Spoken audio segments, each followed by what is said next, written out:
Hey guys, welcome back once again to our YouTube channel Ships and Ports, where we tell you regarding the shipping information and day-to-day maritime business. Today's news is regarding one of the German freighter collided with breach in Rotterdam. Lost containers. An inland cargo ship loaded with containers struck Willemsburg Bridge in Rotterdam at around midday July 1 and got stuck under the bridge. At least 3 containers fell into water, all reportedly empty. The bridge was slightly damaged and closed for traffic. Unidentified cargo ship was berthed at Nordirland.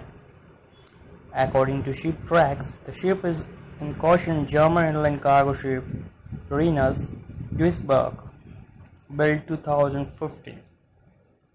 If you like this information, do share with your friends and subscribe to our YouTube channel if you haven't still. If you want more such interesting information, please comment to our videos. Thank you.